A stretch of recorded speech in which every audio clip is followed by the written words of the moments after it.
अच्छी सूरत को संवरने की जरूरत नहीं, सादगी में ही कयामत की अदा होती है। कि सादगी थी, बंदगी थी, सरलता थी। जब फेसबुक और व्हाट्सएप न थे तब जिंदगी थी। महाराणा प्रताप के वंशज उदयपुर के महाराज कुमार लक्षराज सिंह मेवाड़ साहब हमारे साथ हैं। स्वागत है आपका। बहुत बहुत धन्यवाद, नमस्कार। और आज मैं आपको बताना चाहता हूं कि जब हम इनसे बात कर रहे हैं तो सबसे पहले मेरा सवाल यही है कि जब आप सुनते हैं महाराणा प्रताप के वंशज लक्षराज सिंह जी मेवाड़, तो जब ये बात आपको अलग अलग माध्यमों से आपको पुकारा जाता है, संबोधित किया जाता है, क्या फीलिंग होती है वो अगर आप बताएं? देखिए, सबसे पहले तो मैं ये कहना चाहता हूं कि इस दुनिया के अंदर, इस कायनात के अंदर, इस पृथ्वी के ऊपर पैदा होना एक भाग्य की बात होती है और भारत देश के अंदर पैदा होना एक सौभाग्य की बात होती है। तो मैं ये कहना चाहूँगा कि हम सभी लोगों को जो है, मैं क्यों ही अकेला इस चीज़ के अंदर रहूँ, महाराणा प्रताप हम सबके हैं और हम सब लोगों को इस चीज़ का गर्व होना चाहिए कि हम उस मिट्टी से आते हैं, उस भारत देश से आते हैं जिस व्यक्ति ने जो है वो स्वतंत्रता शब्द का जन्म दिया। हम उसी सरजमीन से जो है वो ताल्लुक़ रखते हैं। तो हम सब भारतीयों को जो है इस बात के ऊपर फ़ख्र होना चाहिए, हमको नाज होना चाहिए, हमको खुशी होनी चाहिए। तो गपशप विद कार्तिक में आपका स्वागत है, माय एफएम पर आपका स्वागत है। बहुत बहुत धन्यवाद। और मैं आपसे अब जानना चाहता हूँ, आपने एक इंटरव्यू में कहा था कि मुझे बहुत लेट रियलाइज़ हुआ कि मैं राज परिवार का हिस्सा हूँ, रॉयल फैमिली का हिस्सा हूँ। तो ये आपकी पेरेंटिंग, जो आपकी पेरेंटिंग रही, मतलब आपके फादर ने जिस तरीके से आपको आगे बढ़ाया, आपको ये एहसास नहीं होने दिया कि आप राज परिवार का हिस्सा हैं? ऐसा आपने क्यों कहा? बड़ी खूबसूरत बात है और ये ज़रूर मैंने कही, और इसके अंदर केवल मैं मेरे पिता तक ही सीमित नहीं रहूँगा। मैं इसके अंदर जो है वो मेरे पूरे माहौल और मेरे माता, मेरे पिता, सभी को जो है इस चीज़ के अंदर शरीक करूँगा। और अगर ख़ास तौर पे अगर इस बात को थोड़ी सी गंभीरता से सोचा जाए तो जो आपके आजू बाजू का जो माहौल है, जो आपके अन्य दूसरे लोग हैं, वो इस चीज़ के ऊपर ज़्यादा जोर डालते हैं। आपके आजू बाजू वाले लोग कभी भी इस चीज़ को सुबह शाम जो है ऐसी चीज़ को झपते नहीं रहते। और देखिए, किसी ने कहीं पे भी अर्जी नहीं लगाई पैदा होने के लिए, किसी ने सिफारिश की एक पर्ची नहीं भरी कि मुझे यहाँ पैदा करिए। अब वो एक कुदरती देन है और हम सबको जो है उस चीज़ को खुले दिल से, खुले मन से जो है उसको स्वीकारना चाहिए और उसको मानना चाहिए। और अक्सर मैं इस बात को कहता रहता हूँ और सोचता हूँ कि ये जो चीज़ें हैं ये अब एक टैग रह गई हैं जिनको हम लोगों को हरकतों में करके बताना चाहिए। हम लोगों को इसके ऊपर एक ठोस कदम लेकर जो है वो बताना चाहिए। और ख़ास तौर के ऊपर हम लोग इन चीज़ों से अगर जाने जाएं तो हम हमारे कार्यों से जाने जाएं। तो मैं ये कहना चाहता हूं कि हर व्यक्ति के पास में इस चीज़ की ताकत जो है वो उपलब्ध है और उनको जो है केवल इस वजह से जो है वो कमज़ोर तरीके से नहीं सोचना चाहिए, बल्कि इनको पूरे मजबूती से बढ़ चढ़ कर सोचना चाहिए कि हम अपने कार्य से जो अब टैग दे दिए जाते हैं उनको उससे जोड़ दिया जाए। आपने अभी बचपन की क्योंकि बात हुई और आपके अपब्रिंगिंग की बात हुई, तो स्कूल की मैं बात करना चाहता हूँ। जब आप स्कूल जाते थे जी, तो वो स्कूलिंग कैसी हुई? मतलब वहाँ बच्चे आसपास के कहते थे कि राजकुमार साहब आ चुके, कैसा होता था? नहीं, देखिए, कई बार क्या होता है कि आपका माहौल जो है वो आपसे ज़्यादा आपके बारे में जानता है और उस दौर के अंदर और उस ज़माने के अंदर जो है और वो पहले की बातें और जो स्कूली दौर हुआ करता था उसके अंदर इस चीज़ की जद्दोजहद ज़्यादा होती थी कि खेलता कौन अच्छा है।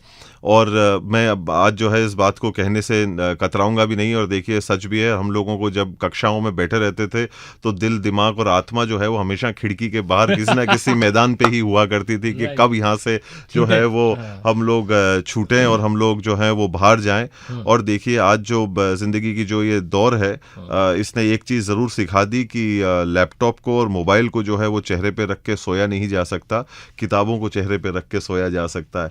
तो उन चीज़ों का जो आनंद है वो हम लोगों ने खूब लिया है। और जब हमारे दोस्तों ने जब हमारे को छेड़ा और पूछा तो क्या कर रहे हो, या मास्टर ने जब हमसे पूछा या अध्यापक महोदय ने क्या करा, सर मैं रिवीजन कर रहा हूँ सर। तो वो अच्छा। तो ये देखिए, मेरे को इस दौर के ऊपर एक मेरे बड़े भाई की दो पंक्तियां भी मुझे मेरी याद आती हैं कि सादगी थी, बंदगी थी, सरलता थी। जब फेसबुक और व्हाट्सएप न थे तब जिंदगी थी।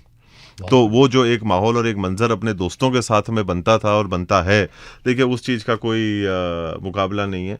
और जो एक ऐसा एक माहौल रहा और जो एक चीज़ें रही वो आज भी जो है हमारे दिल के करीब, और वही दोस्त, वही लोग जो हैं। और अक्सर मैं ये कहूँगा कि जो दोस्त हमारे मैदानों पे बढ़े वो आज भी हमारे साथ में। कक्षाओं के दोस्तों के बारे में शायद कभी 19-20 हो सकता है, पर जो आपके साथ मैदान में जो लोग कंधे से कंधा मिलाकर एक ही टीम में खेले हैं उनको आप लोग जो है हमेशा याद रखते हैं। मैं आपसे एक चीज़ और पूछना चाहता हूँ, अभी आपने क्योंकि मोबाइल का जिक्र किया, तो आज की जो पीढ़ी है, मैंने एक सवाल पूछा था कि आप अपनी ज़िंदगी को कैसे बर्बाद कर रहे हैं, जी तो लोगों ने, बहुत सारों ने कहा कि हम मोबाइल चला चला के बर्बाद कर रहे हैं। जी तो एक जो मोबाइल का एडिक्शन हो गया है, बहुत सारा समय लोग मोबाइल में बिता रहे हैं, जी ऐसी ऐसी खबरें पढ़ रहे हैं जिनसे उनका कोई ताल्लुक नहीं है, जी जो उनको डायरेक्टली इम्पैक्ट नहीं करती, लेकिन वो अपना जो माइंड है, जो एक पीस है, उसको, शांति को खत्म कर रहे हैं। जी। मैं आपसे जानना चाह रहा हूँ, क्या आप मोबाइल के बिना समय गुजारते हैं? आप डेली शेड्यूल में कैसे उससे दूर रहते हैं? देखिए, आज हम लोगों को एक चीज़ ये समझनी पड़ेगी कि हमको किस चीज़ से कितना जो है वो प्रभावित होना है, ये हमारे हाथ में है। हम लोग बार-बार किसी चीज़ों का बहाना ढूँढते रहें और चीज़ों को जो है एक खूंटे से दूसरे खूंटे के ऊपर टाँगते रहें और हम लोग उस चीज़ को जो है वो आगे से आगे बढ़ाते रहें, उससे काम नहीं चलने वाला। देखिए, आज हम लोग सब इस चीज़ को समझते हैं, एक हम लोग ज़िम्मेदार लोग हैं, पर हम उस ज़िम्मेदारी को पूरी तरीके से नहीं निभाएँ, तो ये और किसी की गलती नहीं है, हमारी है। और जहाँ तक मोबाइल का सवाल है, ये देखिए एक तकनीक है बनी है जिसको इंसान को इस्तेमाल करना है। आज हो ये रहा है कि ये तकनीक हमको इस्तेमाल कर रही है, तो कहीं न कहीं इस चीज़ के अंदर इस्तेमाल करने वाले या होने वाले की ही जो है वो गलती एक समस्या है ये, तो जिसको इंसान को जो है वो सोचना पड़ेगा। और ख़ास तौर पे मेरे को इस चीज़ का जो ज़्यादा दुःख होता है वो बच्चों को देखकर। आज की तारीख में एक ज़माना ऐसा हुआ करता था, या हमारे बचपन में या आपके बचपन में, हमारे हम उम्र लोगों के बचपन के अंदर जो है हम लोग जब बैठते थे तो एक घर परिवार के साथ में बैठते थे, भोजन जो है सबके साथ में हुआ करता था। राइट। आज की पीढ़ी के बच्चों को आप देखिए, 5 साल 6 साल 7 साल की उम्र के बच्चों को आप देखिए, जब तक उनके हाथ में मोबाइल नहीं होगा उनके मुंह में कवा नहीं होगा। ये जो हम लोगों ने एक सफ़र तय किया है ना, ये हम लोगों को सोचने वाली बात है। इत्तेफाक से आज हम लोग एक सभागार के अंदर मौजूद थे और शिक्षा के ऊपर चर्चा हो रही थी, और इन्हीं चीज़ों को लेकर जो है हम लोग बात कर रहे थे। और मैंने उस चीज़ को लेकर कहा, मैंने कहा कि आज की तारीख में हम बच्चों के लिए तो संस्थाएं खोल रहे हैं, मैंने कहा वक्त ये आ चुका है कि हम लोग जो है माता पिताओं के लिए स्कूल खोल दें अब। क्योंकि जो सबसे ज़्यादा जिम्मेदारी वाला काम है जो वो है वो उनका है। देखिए, आज की तारीख में हम कुदरती तौर के ऊपर एक जीव को इस पृथ्वी पर लाने की एक क्षमता रखते हैं, पर उसकी जो एक परवरिश है उसको जो हम लोगों को करनी है और उसकी जो एक जिम्मेदारी है वो भी हमारी है। तो कहीं ना कहीं हम लोगों को, और देखिए ये बदलता दौर है, बदलता रुख है, बदलती चीज़ें हैं, इन चीज़ों को जो है हम लोगों को स्वीकार करना पड़ेगा। और इन चीज़ों को हम कैसे झेलते हैं, ये हमारी पीढ़ी आने वाले अगले 30-40 साल तक इसको कैसे झेलती है, ये हम लोगों के ऊपर निर्भर करती है। तो ये कहीं ना कहीं एक विचार विमर्श का और एक सोच का विषय ज़रूर है। क्या बात है। अब मैं आपसे एक चीज़ और जानना चाह रहा हूँ, मैंने कुछ आपकी तस्वीरें देखी सोशल मीडिया पर, आप दिवाली के, अगर मैं उस समय की बात करूँ तो आप आसपास दिवाली के बाहर निकल जाते हैं, बाजार में जाते हैं, स्पेशली जो महिलाएं दिए बेच रही हैं उनसे दिए खरीदते हैं। जी। उदयपुर के आप महाराज कुमार हैं, लेकिन उदयपुर के लोगों को ऐसा लगता है कि आप उनके परिवार का अभिन्न अंग हैं, आप उनके परिवार का हिस्सा हैं, आप उनके अपने हैं। ये विनम्रता आप कैसे मेंटेन करते हैं, या एक अपने अंदर है ऑटोमेटिकली? अच्छी सूरत को संवरने की ज़रूरत नहीं, सादगी में ही क़यामत की अदा होती है। तो देखिए, कहीं ना कहीं जो है वो हम लोग अगर हमारे पुरखों से सीखें या हमारे बड़े बुजुर्गों से सीखें, तो हम लोगों ने कहीं ना कहीं यही सीखा। देखिए, अकड़ जो है ना वो मुर्दा लोगों में है, जिंदा लोगों के अंदर विनम्रता होनी चाहिए। बहुत सही। ये जो है हम लोग जितना इस चीज़ को मानेंगे। एक और मेरे को बात मेरे दिल दिमाग के अंदर, मेरे जहन में मेरे को याद आती है, और देखिए कहीं ना कहीं जो है वो ये चीज़ यहाँ पर दुरुस्त बैठती है। और देखिए, वो कुछ चंद मौके होते हैं जहाँ लोगों को आप प्रेरित कर सकते हैं कि देखिए हम बाहर गए, और ये बिल्कुल सही फरमाया आपने, दिवाली के दौर का ये एक मंजर था जब मैं ज़रूर बाहर निकला था। देखिए, और ये कोशिश ये रहती है कि लोगों को कहीं ना कहीं इस चीज़ को एक प्रेरणा के रूप में लोगों के सामने इस चीज़ को रखा जाए। क्या पता कौन कब किस तरह से जो है वो प्रेरित हो जाए और वो कुछ कर बैठे। बाकी पूरे साल भर हम लोग कुछ ना कुछ करते रहते हैं। वो ज़रूरी नहीं है कि उसको सोशल मीडिया पे डाला जाए, वो ज़रूरी नहीं है कि वो किसी चूंतरी पर आकर बैठकर उसकी चर्चा की जाए, वो ज़रूरी नहीं है कि उसको सार्वजनिक तरीके से जो है उसको बयान किया जाए। पर ये चंद मौके ज़रूर होते हैं जहाँ पर इन चीज़ों को जो है दर्शाया जाता है, जिससे कि लोग, युवा, हम उम्र जो लोग हैं, वो कहीं ना कहीं प्रेरणा ले सकें। एक बार एक मास्टर साहब ने जो है वो बच्चों को बुलाया, और बुजुर्ग थे, गांव में थे, और उन्होंने बुलाया और उन्होंने उनका मुंह खोला और उन्होंने बोला कि देखो तुमको क्या दिखता है। तो उन्होंने कहा कि हमको ज़बान दिखती है, हमारे को बाकी का आपका मुंह दिखता है। तो उन्होंने पूछा कि दांत दिखे? तो उन्होंने कहा नहीं। बोलो कि जो कठोर चीज़ होती है ना वो इंसान का साथ छोड़ देती है, और जो विनम्र चीज़ होती है ना वो इंसान के हमेशा साथ रहती है। क्या बात है। इसी में मुझे याद आता है कि किसी ने बड़े कमाल की बात कही कि घमंड ना करना ज़िंदगी में तकदीर बदलती रहती है, शीशा वही रहता है, तस्वीर बदलती रहती है। आपसे मैं एक चीज़ और जानना चाह रहा हूँ, आप राज परिवार के सदस्य हैं, उसके बावजूद आपने सोचा कि मैं होटल मैनेजमेंट का कोर्स करता हूँ, और आप जब होटल मैनेजमेंट का कोर्स करने गए तो ऑब्वियसली आपने वो सारे काम किए जो होटल मैनेजमेंट के कोर्स के तौर पे करने हैं। तो उसके बारे में ज़रा बताइए, क्योंकि आप यहाँ हम देखें कि भाई राजकुमार साहब है, वो सब ये सब कर रहे हैं, ये सब आपका पैशन था? नहीं, पर पहले मुझे आप ये बताइए कि आप लोग ऐसा क्यों सोचते हैं? मैं नहीं सोच रहा हूँ, लोग सोच रहे हैं। हाँ, लोग क्यों सोचते हैं? ये मेरे को मेरे दिल दिमाग में मेरी ये खोज है एक। तो आप उस छवि को तोड़ रहे हैं लगातार? नहीं, तोड़ नहीं रहा। देखिए साहब, जो मैं हूँ वो मैं हूँ। लोगों की छवियां जो स्वयं के द्वारा बनाई गई है वो उनकी टूट रही है। क्या बात। तो अगर मैं पहले किसी और प्रकार से अगर अन्य सोच का व्यक्ति होता तो शायद मैं कोई जाकर कोशिश करके किसी चीज को तोड़ रहा होता, पर जब कोई इंसान या कोई व्यक्ति वैसा था नहीं तो वो तोड़ेगा क्या? पर मेरा कहने का मतलब ये है कि ये चीजें हम लोगों को, और खास तौर पे हमारी पीढ़ी को जो है वो यकीन करना सीखना बहुत जरूरी है। किसी सुनी सुनाई बातों के ऊपर, किसी मतलब जो है आज की तारीख में जो है हम लोग एक बहुत ही पावरफुल मीडियम है सिनेमा का, जिसको हम लोग देखते हैं और वो हमारे दिल दिमाग के अंदर एक बहुत बड़ी छाप छोड़ कर जाता है, और वो कहीं ना कहीं एक दृश्य अपने जहन और दिल दिमाग के अंदर जरूर बनाता है। और देखिए कई बार चीजें ऐसी होती हैं, पर हम लोग उस चीज को जो है वो हर तरीके से हर इंसान के ऊपर उसको जैसे कहते हैं कट कॉपी पेस्ट कर दें तो उससे काम नहीं चलता। नकल में भी इंसान को अकल तो जो है वो लगानी पड़ती है। तो देखिए, तो आज जो कार्य है, देखिए, और हमारे को हाथों से, अपन सब देशवासियों को जो एक हाथ से काम करने का जो अपने को एक आनंद आता है वो कहीं और नहीं मिलता है। और ये इसी माहौल में जो है वो बड़े हुए। और आज आप मेरे को एक बात ये बताइए कि कौन सा एक व्यक्ति अपने देश का जो है वो हॉस्पिटैलिटी नहीं करता? हर व्यक्ति जो अपने घर में रहता है, कब किसके मेहमान नहीं आते और वो उनको पानी नहीं पिलाते, कब कोई मेहमान आते हैं जब वो उनकी आवभगत नहीं करते, कब कोई मेहमान आते हैं रात को ठहरने के लिए जब वो लोग उनकी सेवा नहीं करते, कब कौन मेहमान आते हैं जिसको वो लोग खाना नहीं परोसते। ये हमारे, और ये आप ताजुब करेंगे इस बात को, जब मैं मेरे पहले लेक्चर के अंदर गया था ऑस्ट्रेलिया के अंदर, जब मेरे को मैं पढ़ाई करने के लिए गया, तो जो हमारे प्रोफेसर थे जो अंदर आए कक्षा के अंदर, और उन्होंने सबसे पहले सबकी अपना अपना परिचय पूछा, सबने अपना परिचय दिया। तो इकलौता एक हिंदुस्तानी व्यक्ति उस कक्षा के अंदर मैं था, तो उन्होंने कहा कि आपके लिए ये कक्षा 5 मिनट देरी से शुरू होगी। और फिर उन्होंने जो है वो अगला जुमला जो दिया वो ये कहा कि मैं आपको हंसने से सिखाना चालू करूंगा। तो थोड़ा मेरे को समझ में नहीं आया, 5 मिनट देरी से चालू होगी और बाकी लोगों को कह रहे हैं कि मैं मुस्कुराने से और हंसने से जो है अपनी बात का आगाज करूंगा, शुरुआत करूंगा। तो मैं थोड़ा भौचक्का रहा। तो उन्होंने मेरे शायद चेहरे को पढ़ा और उन्होंने कहा कि नहीं, आपको घबराने की ज़रूरत नहीं है, हिंदुस्तानियों को मुस्कुराने की सिखाने की आवश्यकता नहीं है, वो वैसे भी दिल से हंसते हैं। तो ये जब लोग 7 समुंदर पार वाले इस चीज को मानते हैं और स्वीकार कर रहे हैं, तो हम लोग हमारी खुद की ताकत को जो है वो नहीं हाँ बिल्कुल। और कोई भी कहीं से भी आया हो, किसके घर पे मेहमान नहीं आते, किसके घर पे दोस्त नहीं आते, और कौन किसकी आवभगत नहीं करता, ये बताइए मुझे। एक नारा आजकल गूंज रहा है, बेटी बचाओ बेटी पढ़ाओ, लेकिन आपने तो 150 साल पहले इसकी शुरुआत कर दी थी, प्रथम बालिका विद्यालय शुरू करके, उसके बारे में थोड़ा बताइए।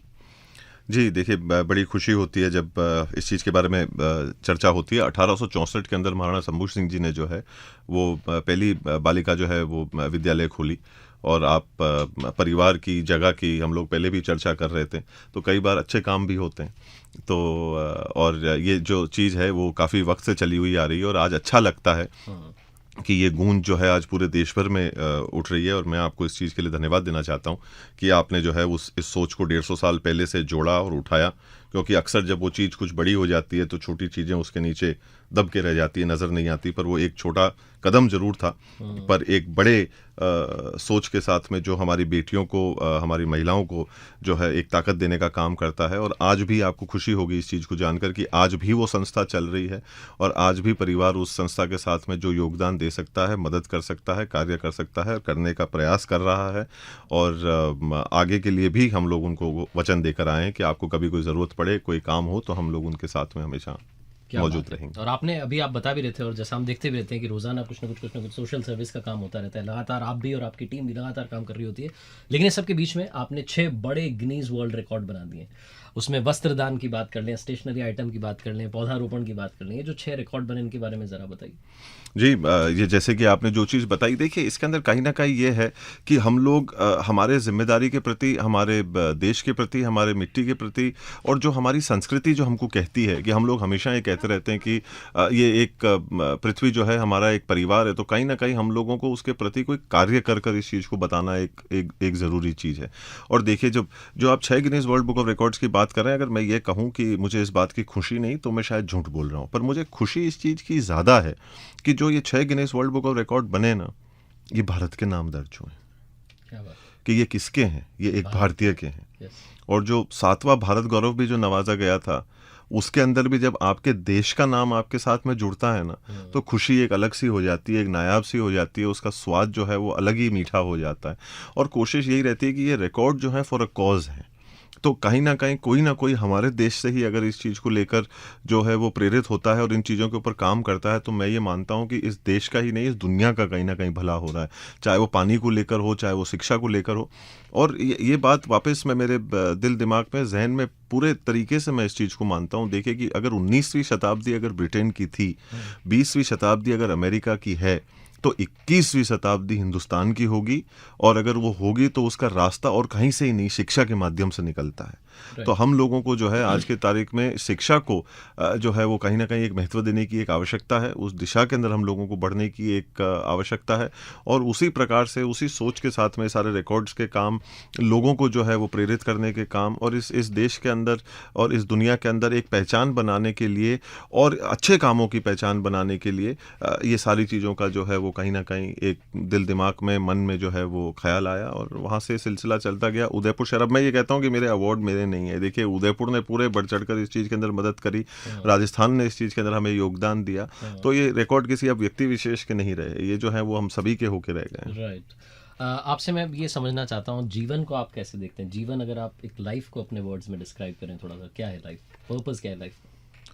और ये तो आपने बड़ा पेचीदा सा सवाल पूछ बड़ा लिया। आसान है। आप इसका जवाब देंगे क्योंकि आप उस जीवन को एक अलग पर्सपेक्टिव से देखते हैं, इसलिए मैं आपसे पूछ रहा हूँ। देखिए, सबसे पहले तो ये कि हम लोगों को एक जीवन को ये गर्दिशों से और ये बड़े एक अफसुर्दगी के आलम से जो घिरा हुआ हम लोगों को लगता है, वैसा हम लोगों को नहीं समझना चाहिए। सबसे पहली बात तो ये देखिए कि ये एक कुदरती तोहफा है हमारे को, और इस चीज़ को हमको प्रतिदिन जो है इसका त्यौहार मनाना चाहिए।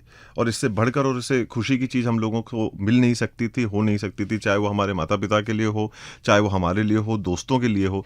ये जीवन जो एक कुदरती तोहफा है, इसे हमें हर दिन जो है वो, जैसे हम लोग हमारा जन्मदिन मनाते हैं या कुछ और मनाते हैं, ये एक ऐसी चीज़ है जो एक त्यौहार के रूप में प्रतिदिन मनानी चाहिए। We should celebrate our life every day. तो जीवन को मैं बस लोगों को इतना ही कहूँगा कि वो उत्साह, वो जुझारूपन, वो कर्मठता हमारे अंदर है, उसको ढूंढने की एक आवश्यकता है। उसको थोड़ा सा टटोलिए, खंगालिए, उसको बाहर निकालिए और जीवन को त्योहार की तरह रोज मनाइए। बिल्कुल। और हम सब अपनी डेली लाइफ में किताबों से इंस्पायर होते हैं, मूवीज से इंस्पायर होते हैं। एक वो किताब जो आपके दिल के बहुत करीब है, और एक वो मूवी जो आपको बड़ी पसंद है। देखिए, मैं किताबों को लेकर तो झूठ बोलूंगा नहीं, क्योंकि किताबों का मेरा वास्ता थोड़ा कम ही रहा है। तो जैसे कि मैंने आपको पहले भी बताया, मेरा वास्ता जो है वो खेल के मैदानों से और खेल से ज़्यादा रहा। पर हाँ, सिनेमा के बारे में मैं ज़रूर जो है वो चर्चा कर सकता हूँ। एक ब्लैक एंड वाइट फिल्म है जिसका नाम है दोस्ती। वो मेरे दिल के बहुत ही ज़्यादा करीब है। वो फिल्म मेरे को बहुत पसंद है। लाइफ में कभी ऐसा लगता है कि थोड़ा सा डल मोमेंट आ गया, कैसे आप वापस से एनर्जी को रिकलेक्ट करते हैं? आखिरी सवाल है मेरा आपके लिए। नहीं, अब देखिए, वो उतार चढ़ाव, देखिए एक प्रकृति का नियम है, जो ऊपर जाता है थोड़ा नीचे आता है, जो नीचे जाता है वो फिर ऊपर जाता है। तो देखिए, मन के साथ में भी कुछ चीज़ जो है वो ऐसी ही होती है। तो मैं यही कहता हूँ कि नियत जिसकी अच्छी है, किस्मत उसकी दासी है, कर्म जिसके अच्छे हैं, उसके घर में मथुरा काशी है। क्या बात है। और आखिरी में, क्योंकि आप रेडियो चैनल में हैं, माय एफएम पर हैं, कौन सा गाना आप सबको सुनाना चाहते हैं अपनी तरफ से? ये आप ही ने जो है वो, जी, मैं बिल्कुल मैं यही निवेदन करूंगा, यही, या दोस्ती में से ही कोई अपन एक जो है वो अगर गाना चला देंगे तो वहाँ।